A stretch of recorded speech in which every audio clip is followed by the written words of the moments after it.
Conversation. Some do it for fun, some for power, some, my favorite sort, do it because they are hungry for wisdom. To become better and not bitter. To discover the soul beyond the syllables.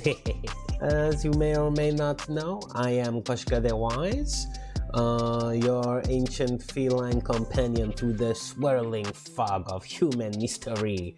And today, we talk about talk, the wisdom of conversation, not the fluff of idle chatter, nor the roar of an empty argument.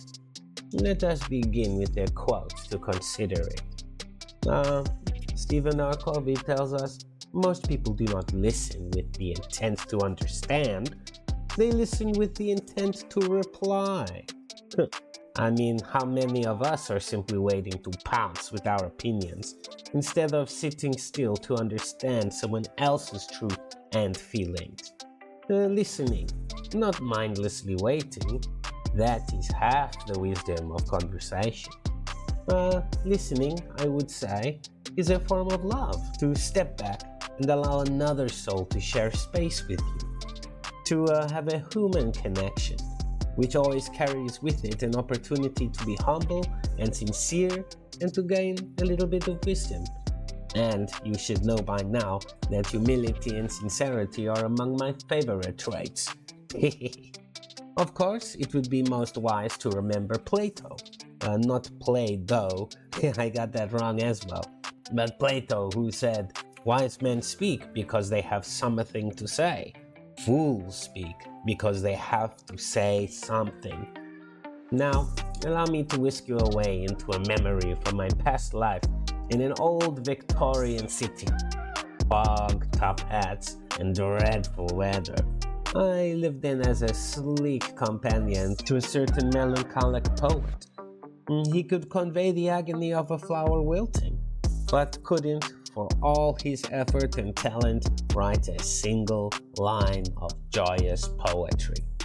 He would sit for hours, eyes locked on the rain outside, his quill posed like a sword, ready to slash through the misery of his creativity. And unmoving, he would moan, all I have running through my mind is a river of sadness. There I was, curled beside the inkwell, watching him waste good parchment and ink. And so I said to him, why not step outside yourself for a second? Step outside and see the world. And so, one evening, desperate for any flicker of inspiration, he ventured to a smoke-filled cafe. It was there, amid the thick fog of tobacco and idle gossip, that something changed. I could see it in his eyes.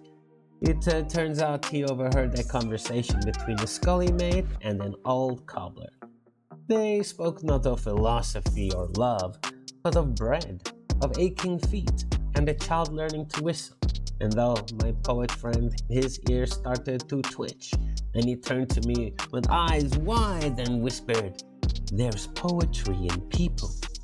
From that night on, he walked the streets, eavesdropping politely, and scribbled down snippets of arguments, tenderness, jokes, and solemn stories of sorrow.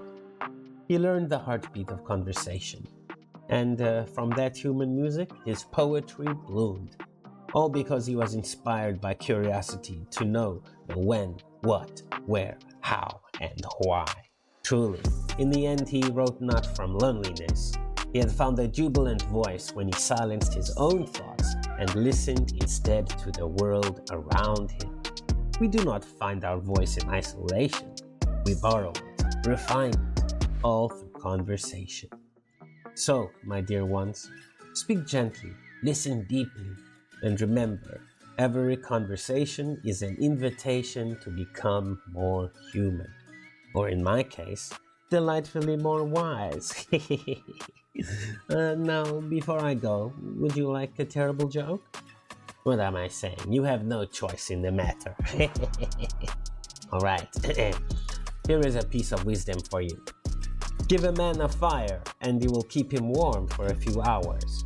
Set a man on fire, and he'll be warm for the rest of his life.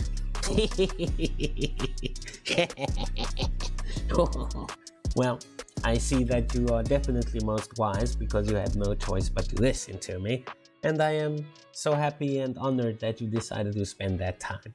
I would like to ask you maybe like, comment, and subscribe. I think now we should have a staring contest, yes? I'll go easy on you this time. Okay? Okay, alright. Ready? 3, 2, 1, go!